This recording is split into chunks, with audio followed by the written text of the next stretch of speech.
একটা নির্দিষ্ট বয়সের পর ছেলেরা যেন পরিবারের বোঝা হয়ে দাঁড়ায়। একটা নির্দিষ্ট বয়সের পর ছেলেদের বাড়ি ছেড়ে বের হতে হয়, কিন্তু আর কখনো বাড়িতে ফেরা হয় না ঠিক আগের মতো করে। স্কুল ছুটি হলে যেমনটা বাড়ি ফিরে আসতো। একটা নির্দিষ্ট বয়সের পর ছেলেদের জন্য পৃথিবীটা কঠিন হয়ে দাঁড়ায়। কেউ পাশে থাকে না তখন। পরিবার সে তো আগেই জানিয়ে দেয়, এখন নিজের পথ নিজে মাপো। একটা নির্দিষ্ট বয়সের পর বাবা মার আদর আর পায় না আগের মতো করে।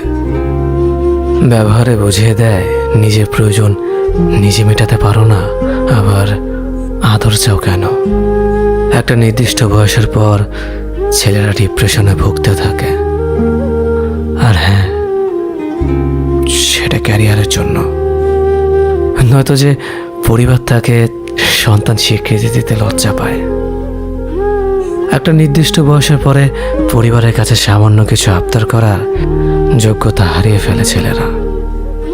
তখন মোবাইলে রিচার্জের জন্য 20 টাকা পরিবার থেকে চাওয়ার চেয়ে আত্মহত্যাটাই সহজ মনে হয়। নির্দিষ্ট একটা সময়ের পর ছেলেদের চারপাশটা ধীরে ধীরে সংকুচিত হয়ে আসে।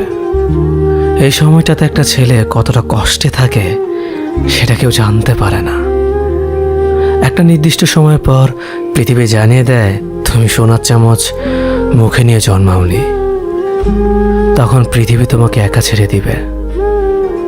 হয়তো জীবনের সাথে সংগ্রাম করে তুমি হয়ে উঠবে গল্পের নায়ক, নয়তোবা তুমি হারিয়ে যাবে ওই পথচারীর মতো যার গন্তব্যের কোনো সন্ধান পায়নি।